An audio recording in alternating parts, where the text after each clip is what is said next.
All right, man. Welcome to the Pat Life Podcast. I am Patrick, and today I have with me my good friend, co-creator of many things together, Mr. Pat Shay. What's up, brother? How's it going, man? How are It's you? going good, dude. Yeah, I just wanted to take a time to just tell people about the movie making process. I think with a lot of people being home and watching a lot of entertainment, I think it's interesting to go into details, understanding how you can create the stories that we see on TV and in movies, and then also what captivates people, things that we've learned along the way as filmmakers. So I just wanted to kind of go through all that today. But first and foremost, I just wanted to give everyone a chance to hear your story, kind of how you got into this, and just how we met, little things like that. Yeah, sure. So, when did we meet? We met in 2016. I Mm. was making my senior thesis film at Hofstra University, and I cast you as the lead role of a pretty dramatic short film that touches on suicide and I guess living with Murder. well, potentially murder, but also, living with, metastatic cancer and how to deal with that a little bit. And that's kind of where everything took off. We became roommates when I moved to New York City after my cross country bike trip, which was also a film that I worked on in 2016. And it kind of took off from there and led to Entitled, a TV pilot that we created together. How did you get into filmmaking? Maybe give a little bit about that. Um, for me, it all really started in high school. I was pretty fortunate that my my high school in Massachusetts had a pretty good film program, or like a telecom program where kids got to use the equipment, and I kind of just it was my first like calling, sort of. You don't really know what you want to do in high school at all, and I kind of gravitated towards making funny videos with my friends, and I knew that's what I wanted to do. I was pretty fortunate to find that passion early on. I guess in a world where it's not always easy to find it that early in life. Right. What drew you to that world? Being that there's a lot that goes into it, obviously, which we'll get into today. But yeah, what was kind of the thing that caught your attention the most? Um, I'd say like just the element of being able to be creative. I gravitated towards that, but I was also influenced. My brother was a creative person, creative mind, and he was in that world as well. Mhm. Um, so I was definitely influenced by him. Um, I didn't know exactly. The thing that's funny is that I said it's like it's difficult to find your passion, and I knew that I wanted to be in this world, but there's still like even to this day, you could say I don't know always what I want to do within the industry. There's so many different directions you can go in, whether it's commercial filmmaking, TV series filmmaking, live television. News media. It's a very very open media form and an industry to go into, and a lot of different roles within that industry to gear towards, whether it's directing, producing, editing. Um, you kind of like find your craft within the industry and go from there. And I would say it's still something that I'm working on. I mean, I've geared myself towards post production and video editing professionally. Um, but I also like producing, and I mean, it's really, at the end of the day, it's storytelling, I think, uh, Absolutely. is the best part. And also the industry is very, what's exciting about it is it's constantly changing. Every film project, every commercial or everything's a new project, a new job, and you kind of learn on every single one and bring those skills with you to the next one, but they're all very different, and that's what I find most exciting about it. Yeah, it's this in many ways. It's the same process in the regards to, all right, we have pre-production, you have production, you have post-production. All right, we need to look, scout the locations. We need it, depending on what you're doing, script needs to be ready, everything, casting. So those parts, there's a lot of similar processes that go with just the infrastructure of it. But as Yeah. you said, I'm with you. It's that each project is something so new, and whether even if you're just doing professional editing, as you said, you're getting new footage, new company, new maybe new people coming in to run ideas off of, learn new things. And I'm with you, man. It is a fun process to be a part of that, but with the open mind of, all right, I'm going to be learning something new. I'm going to have more of an understanding if I allow that. You know what I mean? Yeah, for sure. Definitely. So, yeah. So I was planning on going through a ton of stuff, obviously, but you brought up about it's about storytelling. So Mhm. would you then agree that the most important thing? Let's just talk now about film, like watching movies and TV shows. Yeah. Would you say that the story itself is the most important part, or what would you, in your opinion, think is the most important factor? Let's just start with the pre-production, going into creating everything. Yeah, sure. I mean, it's kind of like when it comes to filmmaking specifically, it's a giant puzzle piece.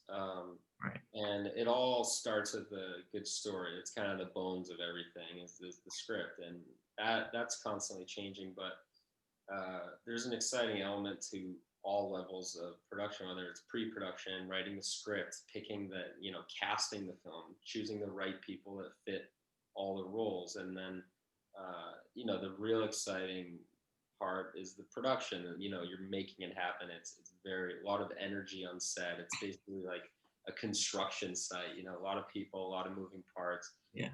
long days, Right. everyone's on their feet. And then there's post production, which is like really like the third stage uh, of production, but it's the final draft of the Right. script in a lot of ways. And editing, I mean, there's so many different directions you can go in, even on a story level with the Mhm. video editing and color correction and giving the film a look.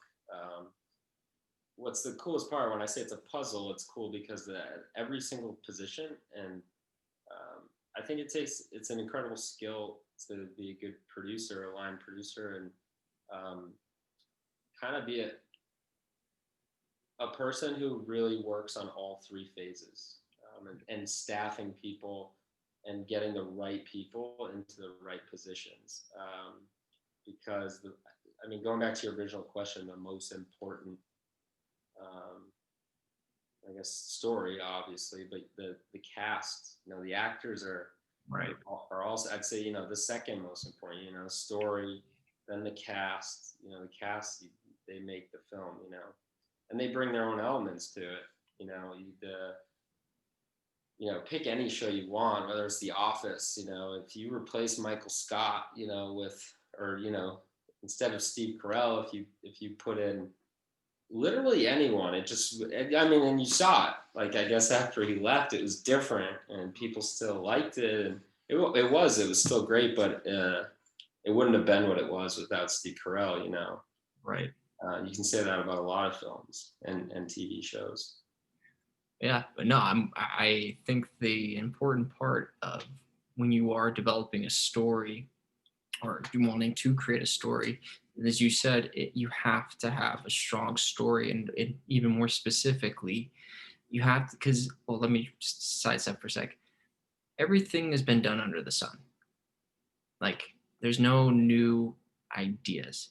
It's ultimately how you approach it and bring your creativity to the table, and how deep you're willing to go with it in understanding the depths of the story. Like, if it's all superficial, it's a superficial story. And as we've spent days trying to figure out pieces to scripts that we've put together, or concepts, or whatever the case is, and you're just seeing how much emphasis goes into making the story the best story.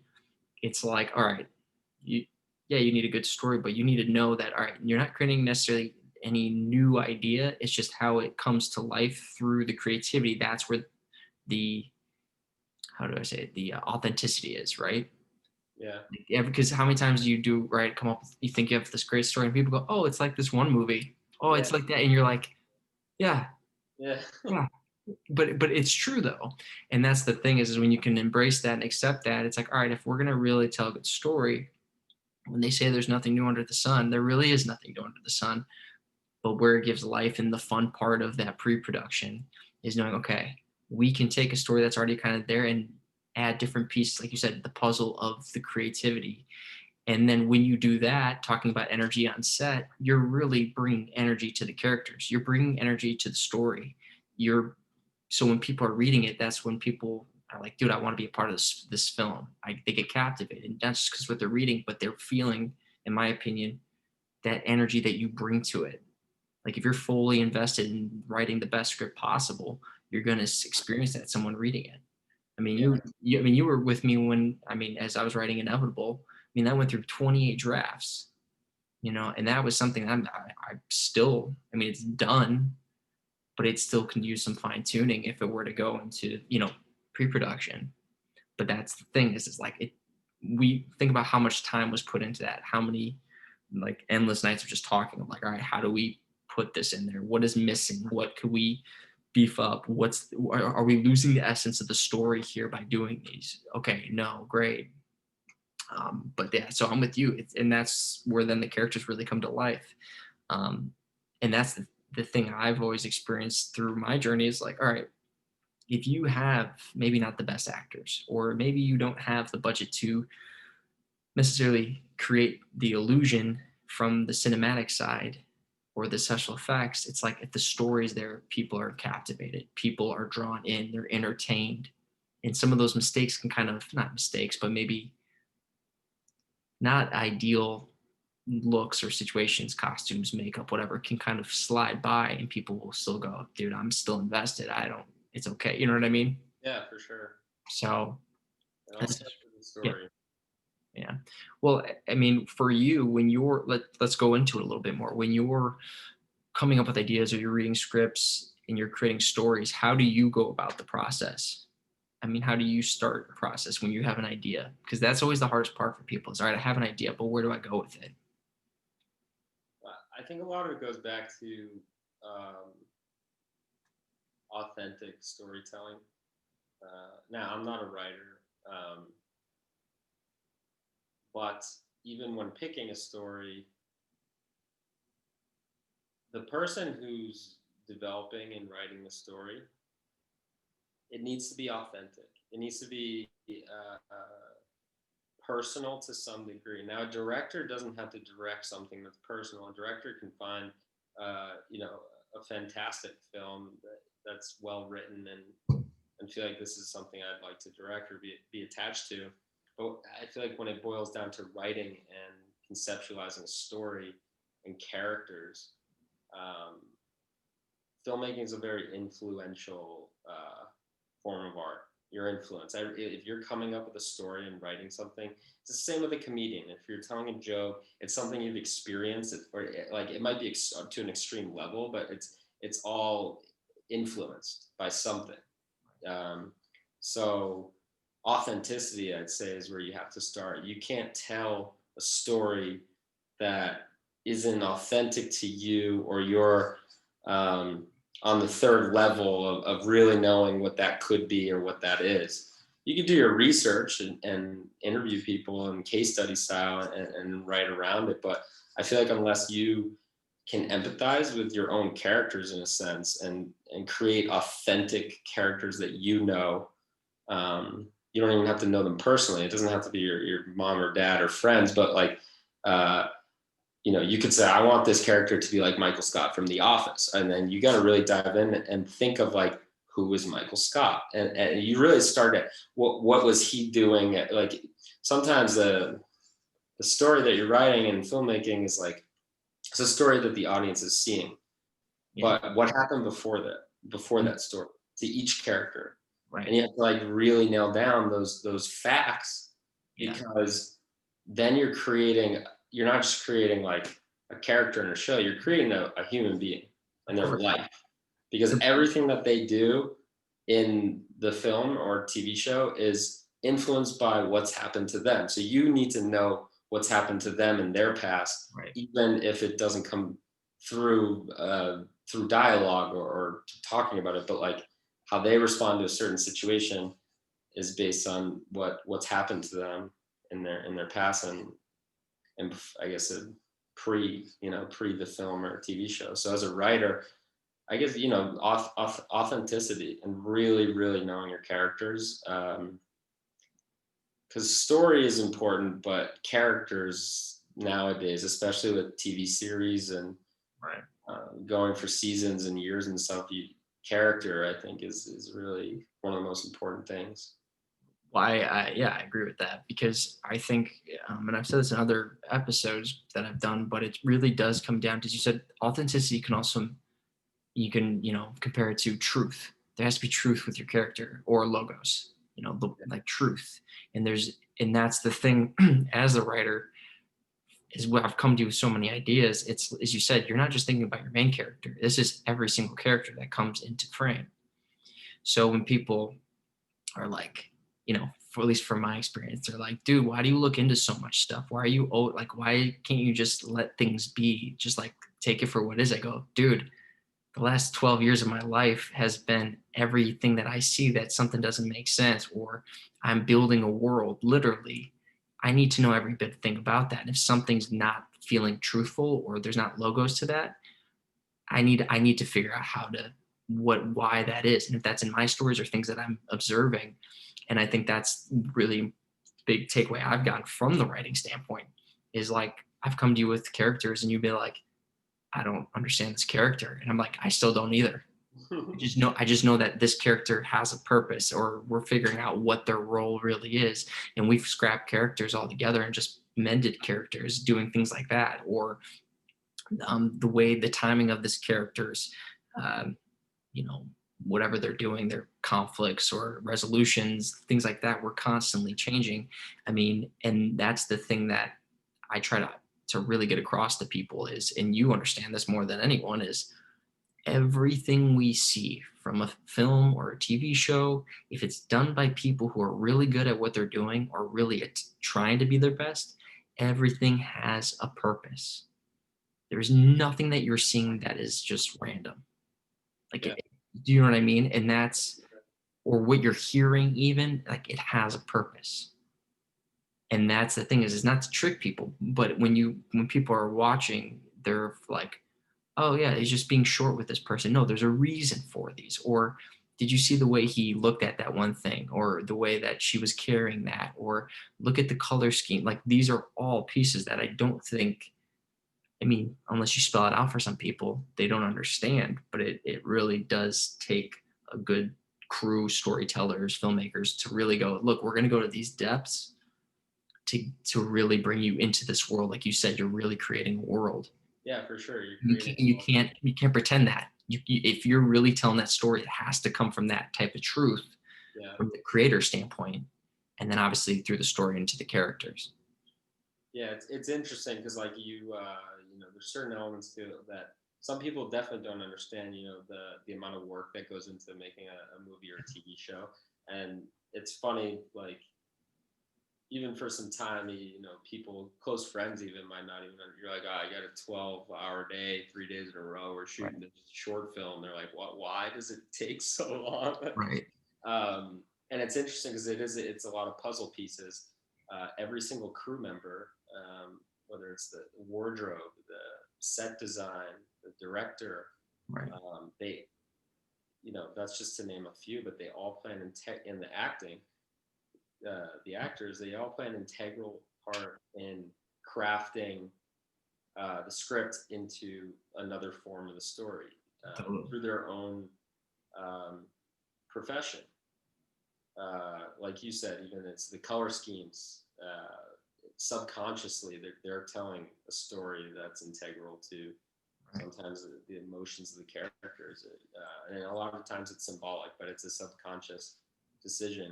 Creating the world, because the thing is, the audience member won't notice won't notice. Uh, some audience members might not even notice good acting. Yeah. Some might not notice incredible set design or incredible cinematography, but they will all notice bad of any of those Yeah, things. yeah, yeah. If your actor, oh, that's not a good actor, Right. Because or it's not that, true. like the, Right. this is in New York. This doesn't look Yeah. like New York. Exactly. It's and that goes back to truth, right? That Yeah, and I say logos, but it comes back to truth. Like if I'm in, like for example, let's talk color scheme. We're shooting a scene where, like, let's talk about Friends. We're in the hallway. It's dark, but there's also this blue tint, right? There's this and what does blue bring to people's minds? Sometimes night. Sometimes there's that fear of the darkness, the unknowns, what's lurking, and it can not necessarily be something literally lurking, but what's about to happen lurking, right? And then there's you're also dealing with colors like red. Maybe you're in a bar or something, and it has this redness to it. There's about to be some um, you know vengeance scene taking place. I'm just making things up, but yeah, now say we're outside and we're shooting a happy film, and it's this dark blue colors and it just doesn't match. And that's the thing is that's so extreme, but it's those pieces that really do play a bigger part to bring you into the story, and you don't even realize, a lot of us. yeah, So when you're like, oh, it looks, yeah, they're outside, it looks like this. Well, if you know it looks a little bit almost anime like, or they do like a 300 look for something that's not supposed to be that, then you're gonna be like, wait, that doesn't seem true to what I'm experiencing. yeah, And that's the thing is, as filmmakers, you're ultimately making those illusions come to life, thinking, how would this look? How is this world make sense? And when you're people who like to go maybe a little bit out there trying and experimenting, people try to do stuff like that, and it takes an audience. You notice those people, the audience are like, wait, hold on, I need a minute to get into the story. Things are just a little chaotic. I'm not really sure, because their brain's like, wait, this is not normal. This color scheme with this moment, or the music I'm listening to doesn't match. And it takes a minute. You literally watch people going like, no, I'm trying to figure out what I'm seeing here. yeah. So it's those are all pivotal things, as you brought up. But yeah, anything you want to add on to that? Um, no, not particularly. I think we touched on everything regarding, Well, one thing I definitely want to go into today, being that we've been on so many sets together, is talking about the movie magic and why it literally is magic. We're bringing, we're creating these, just as I just said, these illusions all the time. And I wanted to, from your point of view, just kind of talking about, hey, how we brought these two scenes together. We could talk about stuff with Entitled, of like telling fun stories, like even Tom, shout out Tom, what I'm talking about. yeah, yeah. You know what I mean? I'd say it's funny because not enough. Uh, I feel like not enough of TV shows and films. A lot of them do, but not enough. Do They don't do enough of behind the scenes, um, and especially in a day and age like today, where social media is so prevalent, and being close to, you feel like a connection to characters in TV shows sometimes. Like they're your Awesome. friend in a Dude, weird way. You don't even know them. They don't know you. They're not even a real person. Like the hold on, actors, not a hold real on. person. How close were you and Bella to Game of Thrones? Oh yeah, like There crazy. you go. Okay. Yeah. How no, and let me ask you guys, how emotionally invested were you guys to a story that you knew was not real? Yeah, incredibly invested. Right, Yeah, and I mean right. that's part of it too. But going back to like the behind the scenes aspect to it, is you're Right. so connected to it that, like, even if you don't know a lot about filmmaking, I don't know how many people who are watching this are gonna necessarily who have seen Schitt's Creek. Okay, but they Awesome. created an incredible show. Probably one of my favorite TV shows I've ever seen in the comedy landscape, anyways. But they did this beautiful movie on Netflix. It was all about the behind the scenes and the creation of it. And I feel like when you see that stuff, you see what kind of defines movie magic. At least how I interpret it in regards to what you said. Um, Movie magic is like it's the camaraderie that the cast and crew have together when Mhm. They're kind of connecting all the puzzle pieces together on set over long hours, over long-winded days, and you develop friendships. Like you have a lot of friendships on set, but you're all working towards the same goal. Right. And the reward is seeing that finished product, touch people, garner a following, an audience, people who literally feel inspired, or Right. any sort of emotion from what you as a group created together. And going back to how every single one is different, it's Mm. like every single one, it's a new experience. It's a new group of people to work with and meet and put that puzzle together with one another. And I think as an audience member, sometimes seeing that when you feel so connected to the characters, like seeing Moira, the actors on set and what they're really like, or how they talk to one another. You see it in Game of Thrones. It's like some of the most evil characters. Now the camera calls cut and they're just joking around after a take, where Right. it's like you're humanizing the actors more and lose like. Well, what the behind the scenes does, if I may chime in, what it's ultimately doing is it's showing you it's nothing but a film. Yeah. It's nothing but a show. That's all it is. But as you said, it's all those pieces, and also as you mentioned, everyone having that same the camaraderie energy to say, hey, we need to bring this illusion to life. Like if you're somebody who's watching a film and you're a filmmaker, everyone who does this knows what I'm talking about. You'll be looking at it going, "Oh, okay, they're in a close up. I know there's a light right over his head. I know that there's the sound guy underneath him hitting him like nearly in the chin with the boom mic. Like I know they're, as they're dollying, they have like 15 people behind that dolly, so you're thinking things knowing that, hey, I'm watching a movie. I'm Yeah. watching something because you're like, oh, I really, as you said, I really like the way they shot that. Oh, I love the way that line. I love that interaction, that relationship with the characters. But also, I wish they maybe didn't hold on that too long, that shot, or that cut seemed a little, if they have a weird cut, you're like, either they didn't have any other footage to fill that spot, or the person cutting didn't have much to work with. You know what I mean? Like, so most of us who do films are like in that mindset, but a lot of people who go, man, I don't know anything about this, therefore I'm totally invested. Now, when you've done a really good job is when you're somebody who does make films and you're going, wow, I'm really invested, and you allow yourself to take away yourself from the critical mind and the analytical and logistics and just being able to observe and enjoy, which means that there's a power, like I said, an energy that it was put into that script, into the characters, everyone coming onto set and bringing that to life. Never watched it. I mean, I watched like the last two episodes with Joy, but in Game of Thrones, there was a whole thing about like a Starbucks coffee being on set or something. Yeah, yeah. She So was left in the scene. now here's my thing, and this is just my thought process, talking about storytelling. If they're saying that, oh, we were just so crammed, we were doing edits, edits, edits, you and I both know there is multiple people in that editing room. There's not just one guy. There's a team of editors. You have producers. I think the Starbucks cup was left on purpose. I do too, but they're saying it was It an had act. to have been because you know what? When you think about HBO and the I type do. of money that they have and what they do, like from a visual effects Right. perspective and the battle scenes and like we're talking millions and millions of Dude, dollars that go into each episode right. and the amount of levels of approval on Agreed. every single scene. So not even ending with the director, the executive producers, all the way up the whole, all the way up the chart. Um, that removing the Starbucks cup just by and painting it out in post production, even if you did it frame by frame, Not hard. would have been a breeze for them. So So I here's don't my know, like so here's my question to you. Why it's do you think weird, they but like left I it in? can't imagine it would have went over everyone's head and that they put it out there or Right.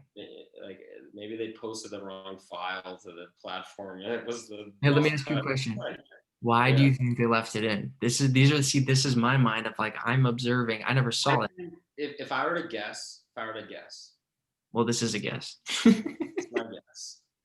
Um, which kind of, in some ways, goes back to the concept of when I was talking about how social media and behind the scenes, like I'm surprised not enough more films and TV shows do more behind the scenes and really, really not a trailer on social media to promote the film. I mean, just like raw, organic, like your actors talking to the camera about the show and the character and just Yeah. putting it on their story. But with the Starbucks thing, there's so much buzz, and I think Game of Thrones really latched onto that specifically with the memes and the BuzzFeed and the Right. Twitter and fan predictions on what might happen. Is that they created a social cult following of people who were spending every day talking about what might happen or what's it going to be or whatever. And Right. they left the Starbucks cup in there because it was press. It was Right. free press to be talked about all week for their show and going into whatever the finale or whatever, and everyone was talking about it. Dude, I let me take it a step further for you. I'm in the belief that when you are completely entertained, you are 100% in an alpha brainwave. You're in a suggestive state. They've proven this by what people's with brain stimuluses and watching TV and getting into the frames per second that you're observing. You put people into an alpha brainwave. Now, when you put somebody in a brainwave, essentially what happens, they're in a very suggestive state.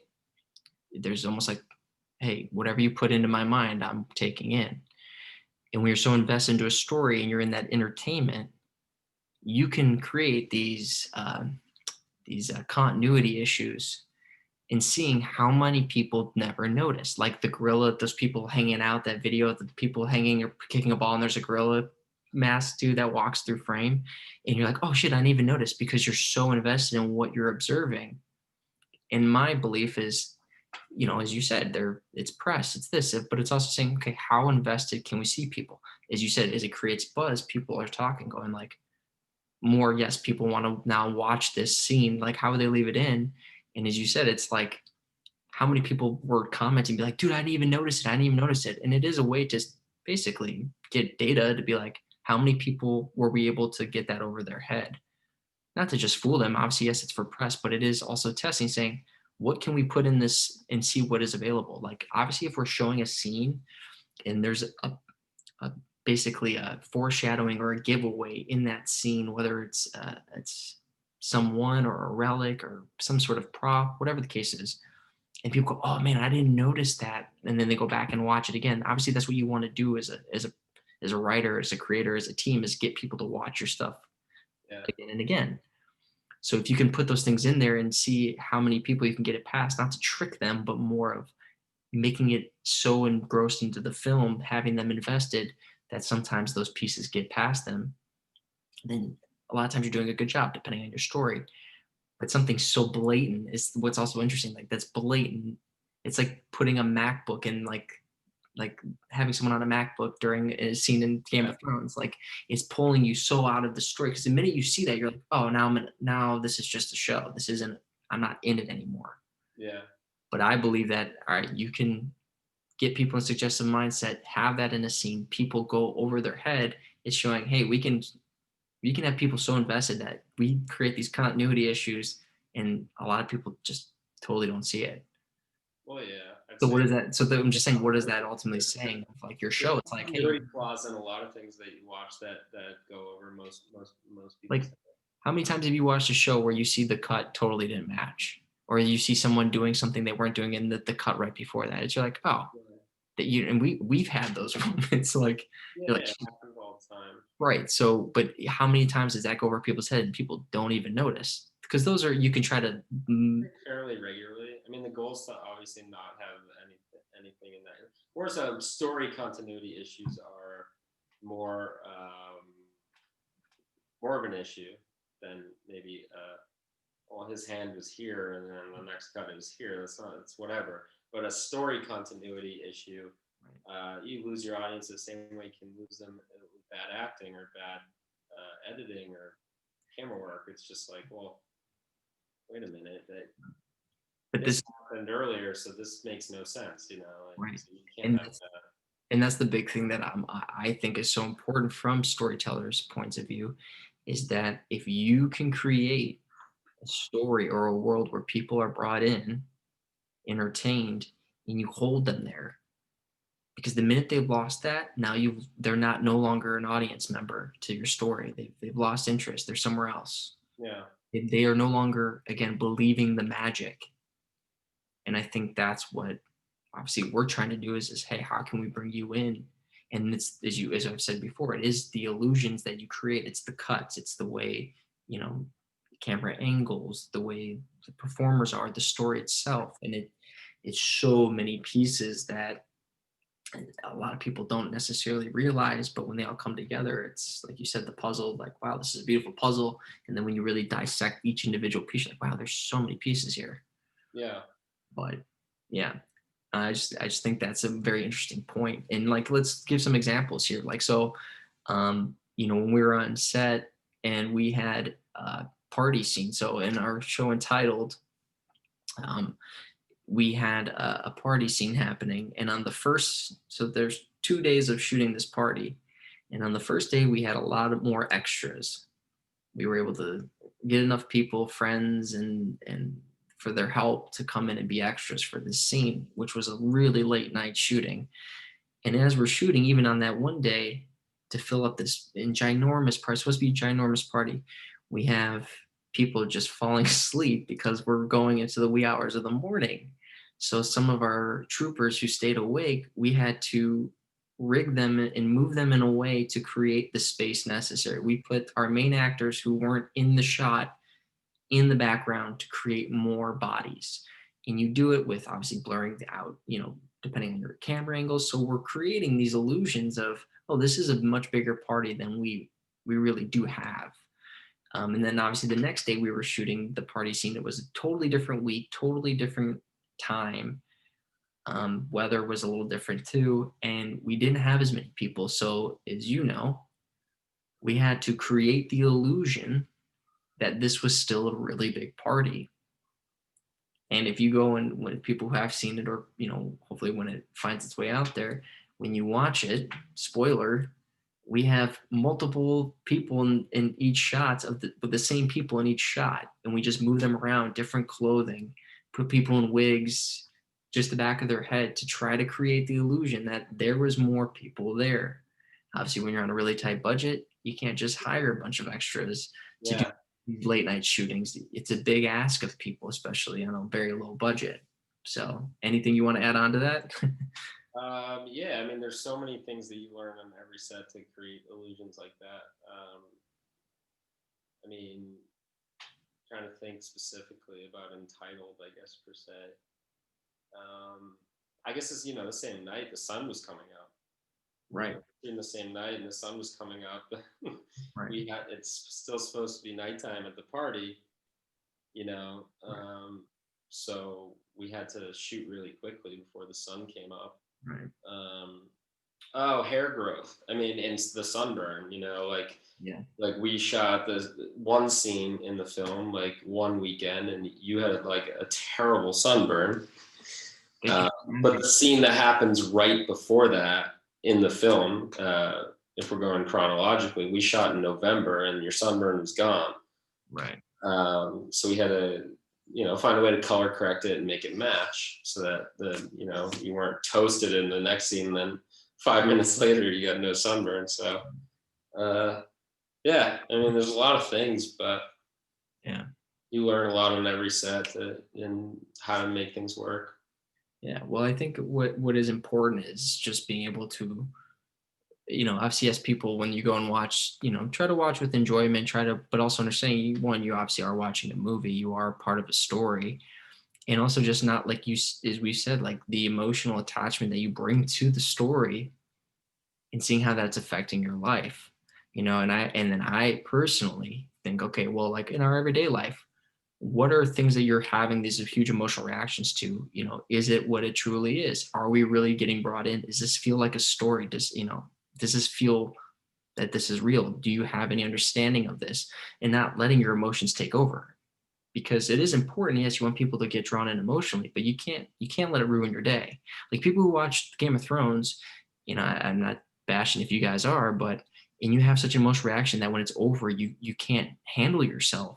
Or a show where a character dies, and yeah, you might be emotionally in it, but you like linger with that, knowing that it's a show. It's like, okay, that could be a little bit too much, right? Yeah. You're getting brought in. Yes, it's you want people brought in, but it's not your goal to deal with people's emotions. But I just ask as an audience member, like, or people watching, just understand you're part of a story, and Yeah. you're doing that where you're getting an emotional reaction. Then obviously storytellers are doing a good job, but it's also this dance where, okay, you need to be able to hopefully get yourself out of that.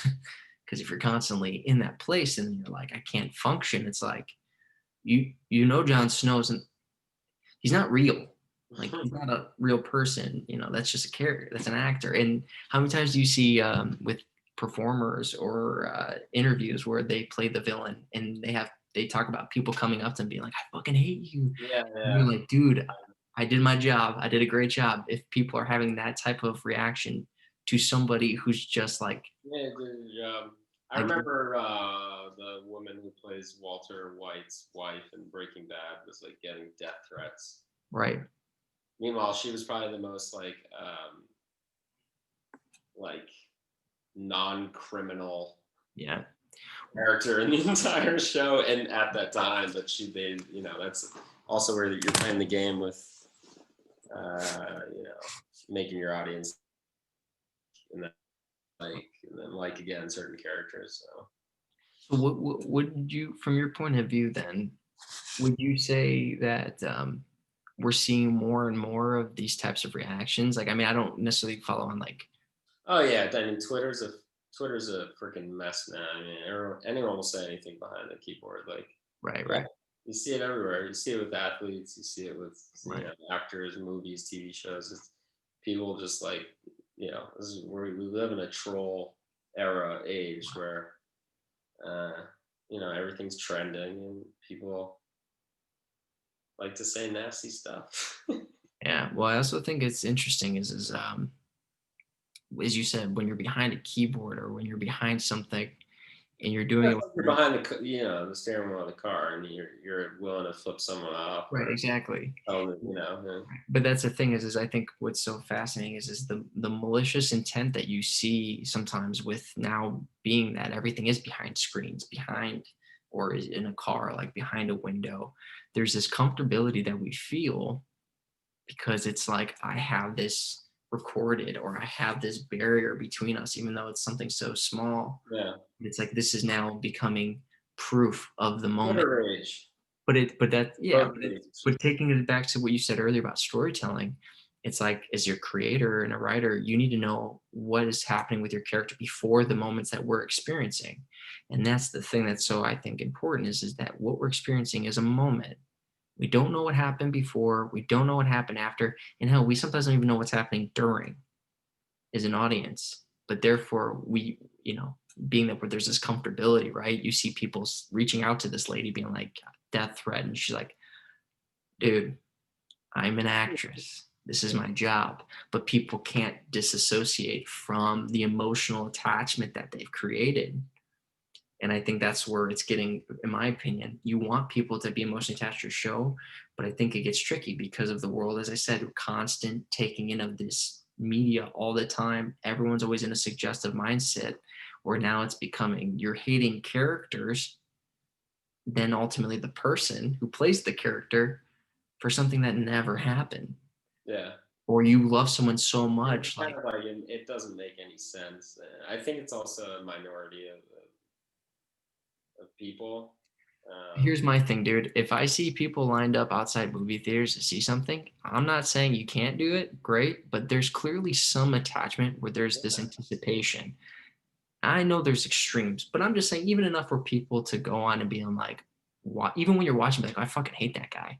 No, like, I'm not saying you have to do death threats, but even to that extent, you're there, and it's a genuine, like, oh, I hate that. And then you're like, I know it's just a show. Like, you have to give yourself that reminder that you're like, I'm not watching anything real here.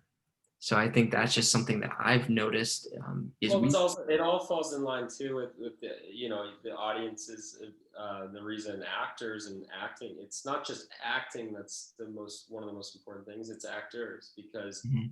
people are, and I mean, Netflix does an incredible job with it, um, where if you watch a show, you know, you watch all of Breaking Bad in a weekend, or you binge the whole thing, you'll see that you know, you'll get requests, or even the title will have like a something you've never seen before, but it's Bryan Cranston on the poster on Netflix specifically. Like they don't just target you with a title, they Well, what they're definitely target doing. you they target you with his face to watch another thing with him, because you say, oh, I liked Walter White, like, and then they, because they know what characters you like too, and so and it's like when you watch something like, oh, I remember it, you attach this face to a character in a lot of ways, and it Right. helps, um, you know, sell another story. Well, what you're saying right there, and maybe you can agree with this, is what they're doing is they've now made an individual, an actor or an actress, a symbol. I mean, Yeah, that's what they do all the time. But really, what they're doing then is going, as you said, it's algorithms. It's analytical of going like, hey, we have you in a suggestive mindset. Clearly, we can see how many people are viewing this, how much traction this is, how much traffic it's getting. Therefore, we just need to put this symbol on our cover, aka their face, in your bot. It could be a completely different story, but you want to see Walter White, or you want to see the face of that man who did yeah, that thing. yeah, yeah. And I think that's what I've noticed. And yeah, it's, if you're binging and enjoying the binges, it's like, great, awesome. I totally understand. But it is also taking a point of being able to just logically be like, all right, I am doing this. I'm aware. And that's the thing. It's like, if I'm being an asshole to you and I don't know it, and I don't know that it's affecting you that way, then it's like, all right, there's that amnesia. I don't know that it's happening. But once you understand, it's like, all right, can I let this affect my life? Or how do I make changes, appropriate changes? Because once you know that you're brought in, it's like, all right, I'm aware that I'm doing this. Therefore, hopefully, can I have control over my emotions? Like, how many times have you guys, between you and Bella, how many times have you guys argued about a movie or a show or characters, and just been like, I think this was better, or I didn't like them. Oh, I thought they did good. Like, how many, if you guys had those interactions? Yeah, yeah, for sure. Right. And I'm just saying, like, has it, like, and I know you don't have to go into details, but has it ever affected you guys being like, you know what, I need a minute from you right now? Like, you're I mean, no, I mean, I like that. I think that's a big part of storytelling and filmmaking is you want, there to be conflict between audience members too, and what they feel sometimes, depending on the subject matter. right. Why do you think that's important? Why do you think having your audience member having conflict is important? Well, it depends on the form of the story. You know, Right. with something like a documentary, I think it's imperative, to to be, um, you know, have some objectivity, you know, and tell both sides, and not, you know, some aren't, some aren't, some kind of have a, what do you say, like some kind of have an agenda, some documentaries, but I think objectivity is a very important thing, and when you're objective, you're gonna find some, contrast between your viewers' opinions, you know, and what they got out of it and how they feel. But if you're talking more in the narrative sense, I think it's, conflict sells, you know, even conflict between your audience members, you know, and how they feel, it sells because they're talking about it. They all felt the same way about it, Right. or, you know, at the end of, what's the best part of walking out of a movie theater? What'd you think? Like, you know, talking about it afterwards. So if they both think, oh, it was a good movie, oh, great, yeah, no, I felt great, great. Like, you know, Right. that you want conflict between your viewers because, it creates a buzz. It creates, Keeps people invested. yeah. And that's the thing is when you have, I'm It's like with you. telephone in a lot of ways. Like if one person disagrees with you, you're gonna go find someone who might agree with you. And what do you think? What do you think? And then it's just telephone. It goes down the line. Everyone's talking about it. And what you also notice and piggyback on that is that people, it's almost becomes a thing now where even knowing that it's a movie, even knowing that, it's not real, you're then trying to persuade the other side through the conflict of why they're wrong or why they're not seeing it your way sometimes, not always. But you see a lot of people being like, no, you're wrong. That's not what this was. And they're like, no, in that conflict of, getting people, as you said, to walk out talking about it, what they're doing is the energy that you're feeling in the theater or wherever, the TV, wherever you are. Now, when you step away from that, you've now embodied that energy, that I would call it the frequency. Obviously, a happy movie has a different frequency than like a really drama, right? Yeah. That's the thing is when you can literally let's talk about magic here. If I'm casting a spell on you, let's just say, you have that spell now, and now you're under, let's just say, my trance, and you're walking around like Joy and I like watching like a medieval show, and you're seeing this thing. And if imagine if I cast a spell and you walked away, nothing happened. It didn't last. Like you didn't take on that spell. Well, with that movie magic, when you can create the illusion, create the world, have a strong story, have strong characters, creating a story, a narrative with that conflict already embedded, now people walk out under that trance within that movie magic, literally, of Yeah. now they can't stop talking about it. You've casted that spell. Let's just use that term here for a sec. And if people don't want to, I'm not saying if you don't want to agree with it, just say how many times have you spent thinking about a show or talking about it or being in group chats about something like, Well, yeah, I mean, I'd say, the best employees, marketing employees for a film or TV show is the audience, yeah. an unpaid audience, because Well, to it's market pretty and sell your TV show. I mean, they rely on their audience members to like something so much that they tell their friends, oh, what, right. like, how many times does it get texted a day? I'm sure. "Hey, what should I watch on Netflix? Anything good you got for me?" Like that is like, you know, word of mouth is everything in terms of media consumption and film and TV. Dude, one of my clients and good friend, every single time I saw him, he would always be like, dude, you have to watch the show. You have to watch the show. And I'd be like, I'm not going to watch the show. I'm like, I don't want to make the time because I don't understanding those investments. Even though the idea sounds good, I'm like, there's so much investment right now that I'm just not willing to make that investment just because It's you're kind of telling me, funny how that topic too has evolved, because there used to be a very negative, like, um, especially in the, like, 90s and prior. There was, because TV was just different. It was like, in a lot of ways, it was considered a guilty pleasure or something. That's not good for your brain, or that's not good for you now.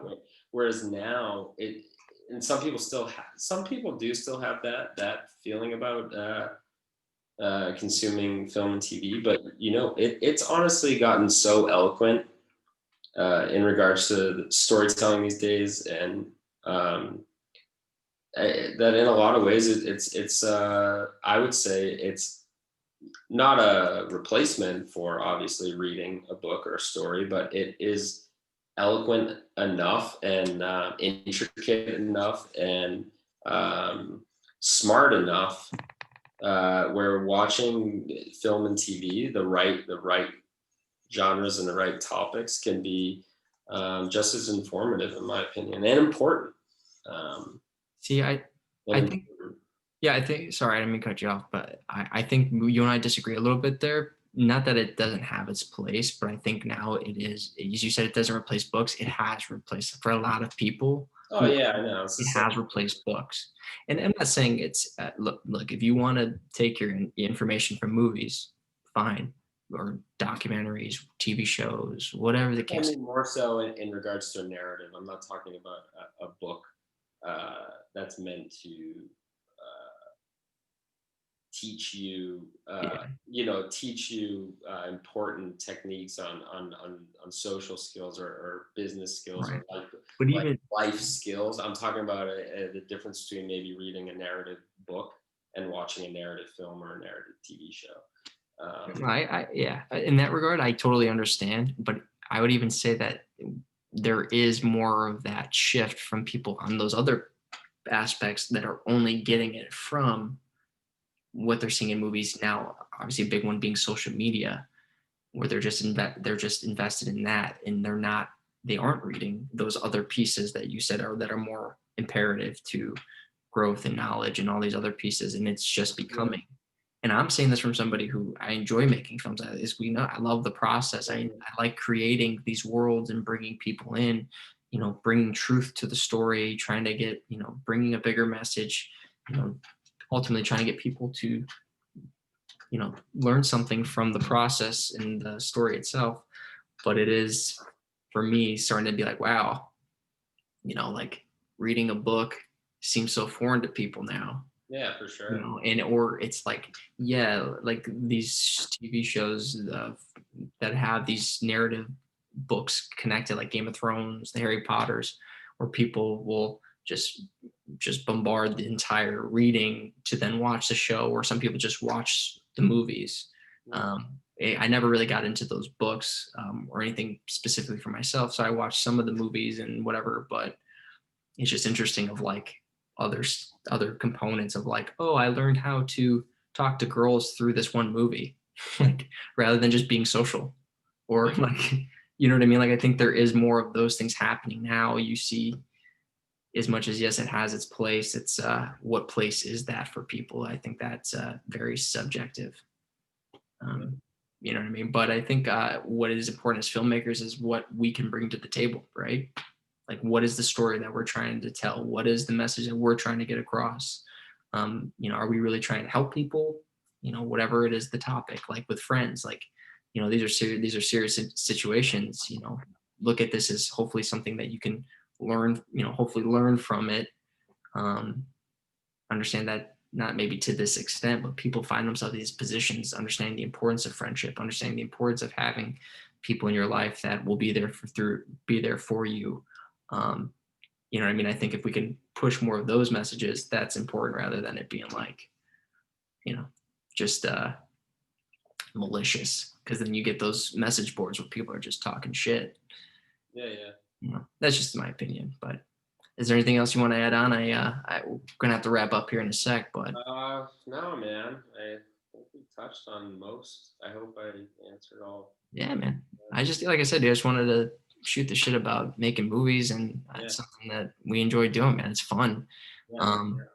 yeah, well, as I say, we got another little something that we're trying to put together. Is there anything else that you want to, tell people that are watching where to find you, if you want to share your information or anything? No, but no. I mean, no. Okay, no worries, man. I'm Cool. good. But yeah, no. Pretty soon we'll be pausing at the 20-minute mark for you to talk about ExpressVPN. Want to pause for a moment to Wait, what explain? did you say? I said pretty soon you're gonna have pauses in the middle of your podcast for ExpressVPN. Exactly, dude. That's how I roll, dude. But yeah, man, dude, thanks for coming on. And That was a Shapiro reference. I thought you'd get oh, it. I haven't watched it, man.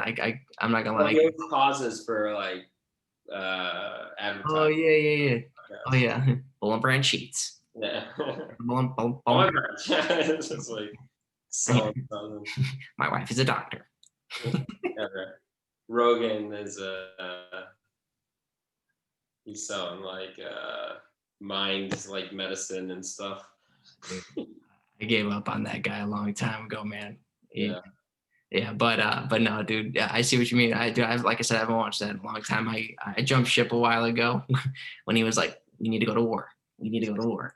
Everything needs to be about war." I'm like, "You're no, no, I don't want to do that."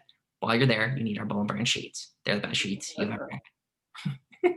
All right, man. Well, anyway, dude, let's talk soon, brother. Thanks again for doing this. Later, dude. All right, man. Have a good rest of your day.